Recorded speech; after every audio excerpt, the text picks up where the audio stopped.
अस्सलाम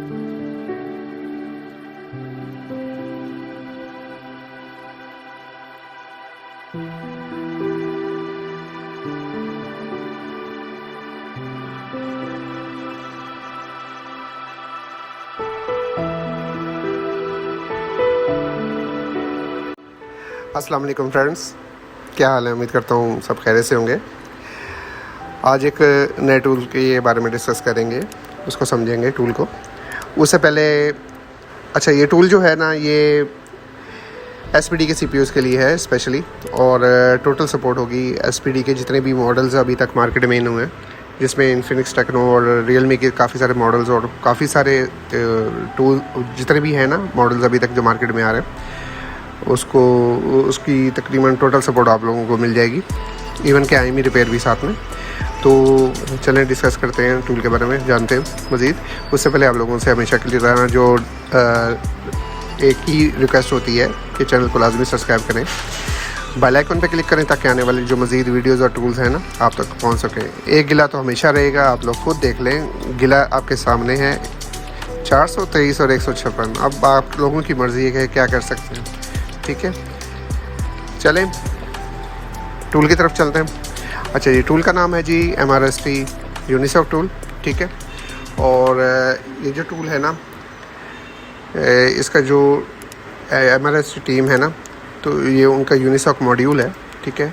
और ये एक पेड टूल है, लेकिन यहाँ पे आपको ये फ्री में इसलिए मिलेगा ताकि आप इसको यूज़ करें और तसल्ली करें। अगर आप लोगों को अच्छा लगे तो आप लोग इसको बाय भी कर लीजिएगा बाद में, ठीक है। ये लिंक है, आप इस लिंक के ज़रिए आप अपने फ़ाइल को डाउनलोड कर लीजिएगा। इसको डिस्क्रिप्शन में आपको दे दूंगा लिंक, ठीक है। ये लिंक है और ये तकरीबन 17 से 18 MB का सॉफ्टवेयर है। आप इजीली इसको डाउनलोड कर सकते हैं, ठीक है। चलें, करना क्या है, आप जैसे डाउनलोड कर लेंगे ना, उसके बाद आप लोगों ने क्या करना है, यहाँ पे एंटीवायरस जो है, ठीक है, इसको आप लोगों ने एंटीवायरस प्रोटेक्शन जो है वो डिसेबल कर लेनी, मैंने ऑलरेडी की हुई है, ठीक है। तो आपने उसके बाद राइट क्लिक कर लेना है और इसको एक्सट्रैक्ट कर लेना है। फिर इसको पासवर्ड कोई भी नहीं लगा हुआ। अच्छा जी, ये आपके सामने आ गया, इसको डबल क्लिक करेंगे। अच्छा, इसकी इंस्टॉलेशन में आपको कुछ नहीं करना है, ये यहीं से चलेगा, ठीक है। करना क्या, आपने यहाँ से इसको डबल क्लिक करना है लोडर पे, ये लोडर वाली जगह इसको यहाँ पे डबल क्लिक करके चला लेना है और इसको कर लेना है रन, ठीक है। ये इस तरह से आएगा और ओके कर देंगे। ओके करने के बाद हम इसको मिनिमाइज़ कर लेते हैं और यहाँ से जब ये चल जाएगा तो मैं स्क्रीन को क्लियर कर देता हूँ, आप लोगों को सारी चीज़ें क्लियर हो जाए ये यहाँ से, ठीक है। अच्छा, ये जो टूल है इसके बारे में एक अच्छा टूल है, ठीक है, लोग इसको यूज़ कर रहे हैं। अच्छा, यहाँ पे आप लोगों ने कुछ नहीं करना क्योंकि एक क्रैक सॉफ्टवेयर है। वैसे ओरिजिनल में आपको लॉगिन और पासवर्ड रिक्वायर्ड होगा, आप परचेज़ करेंगे, ठीक है। चलें, अब मैं यहाँ पे कोई भी ID डाल देता हूँ और कोई भी पासवर्ड डाल देता हूँ, ठीक है। कुछ नहीं किया मैंने, इसको ओके कर देता हूँ लॉगिन, ठीक है।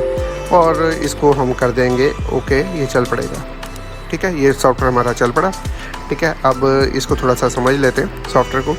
अब सॉफ्टवेयर में क्या है कि ये यहाँ पे ब्रांड सिलेक्शन में रियलमी लिखा हुआ है ना, यहाँ पे अगर हम यूनिसॉक पे क्लिक करते हैं, यूनिसॉक पे जैसे क्लिक करते हैं तो ये हमारी मॉडल की सिलेक्शन में CPUs तमाम आ जाएंगे जो इसके अंदर सपोर्टेड है, ठीक है। आप लोगों ने ये 77, 31, 98, 32, 98, 63, 98, 63A, इसके अलावा टाइगर T 606, 610, 612, 616 और T 700, ये सारे लेटेस्ट CPUs हैं, ठीक है। और SPD के यानी यूनिसॉक के सेम CPUs हैं, आप इनको यूज़ कर सकते हैं और इन सारे CPUs के ऊपर काम कर सकते हैं, FAT रीसेट कर सकते हैं, FRP रिमूव कर सकते हैं और भी काफ़ी सारे काम कर सकते हैं, ठीक है। चलें, ये यहाँ पे अगर मैं रियलमी पे सिलेक्ट करूँ तो आपको रियलमी की पूरी एक लिस्ट मिल जाएगी उसके मॉडल्स की। आप कोई भी मॉडल सेलेक्ट करते हैं, मिसाल के तौर पर नाजो रियलमी नाजो 50i जैसे आप सेलेक्ट करेंगे तो यहाँ इस साइड पे ना आप लोगों को ना उसकी चिपसेट मिल जाएगी कि ये वाला CPU इस मॉडल के अंदर लगा हुआ है। इसी तरह आपको रियलमी जैसे यहाँ पे CPU चेंज हो गया, इसी तरह मैं कोई और मॉडल सेलेक्ट करता हूँ, ये देखें यहाँ पे एक नया CPU आ गया क्योंकि C11 के अंदर ये वाला CPU लगा हुआ है, ठीक है। यहाँ तक क्लियर हो गया। चले, हम यहाँ पे मिसाल के तौर पे मैं नाजो का ये 50i सेलेक्ट कर लेता हूँ रियलमी का ना, तो ये हमारा मॉडल है जी। हम मिसाल के तौर पे राइट करना चाहते हैं फाइल, ठीक है, हमारे पास डेड कंडीशन में आया या बूट लूप कंडीशन में आया या लोगो पर रीस्टार्ट हो रहा है, ठीक है, तो हम फ्लैश करना चाहते हैं ताकि वो ओके हो जाए। तो हम क्या करेंगे, हम सेट को फ्लैश मोड के अंदर लेके जाएंगे। फ्लैश मोड में लेके जाने के लिए हमें क्या करना पड़ेगा, सेट को बंद करना है। बंद करने के बाद वॉल्यूम अप और वॉल्यूम डाउन की इसको प्रेस करना है और फिर यूएसबी केबल को इंसर्ट करना है। जैसे आप यूएसबी केबल को इंसर्ट करेंगे तो आपका फ़ोन जो है वो डिटेक्ट होगा एज एन फ्लैश मोड में, ठीक है। तो यहाँ पर वो पोर्ट बन के आ जाएगी, ठीक है।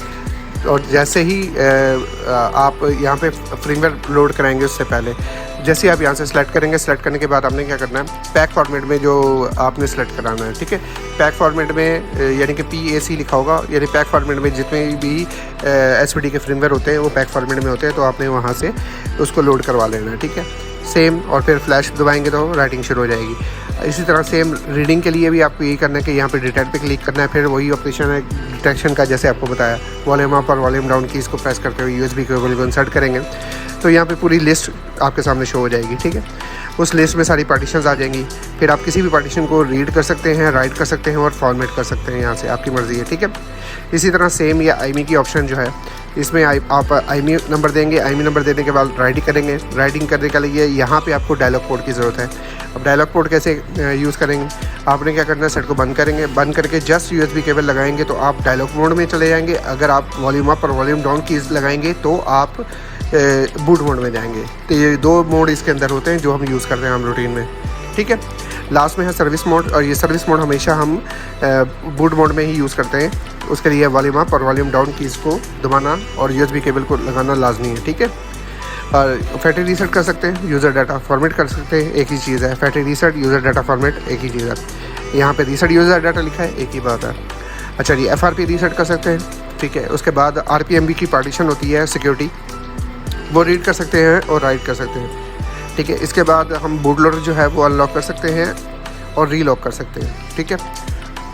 लास्ट में हमारे पास नेटवर्क अनलॉक, कई मॉडल जो होते हैं वो कैरियर अनलॉक के होते हैं। कैरियर मीन्स कि हाँ जी वो ऐसी सिम है जो पाकिस्तानी, मिसाल के मैं पाकिस्तानी हूँ ना, हम पाकिस्तानी कोई भी सिम, जैज़, यूफोन और टेलीनॉर या कोई भी इस तरह की सिम हमारे नेटवर्क में है ना, कोई भी सिम डालते हैं तो वो हमसे ना कैरियर अनलॉक पूछता है, मांगे अगर कोई बाहर से सटाया हुआ, मीन्स क्योंकि वो ऑलरेडी किसी बाहर की सिम के ऊपर वो मोबाइल चल रहा होता है या किसी कैरियर यानी कि किसी T-Mobile वाले सर्विस से वो लॉक्ड होता है या किसी कैरियर से वो लॉक्ड होता है। वो कहता है कि भाई फ़लाँ सिम ही चलेगी और दूसरी सिम नहीं चलेगी, ठीक है।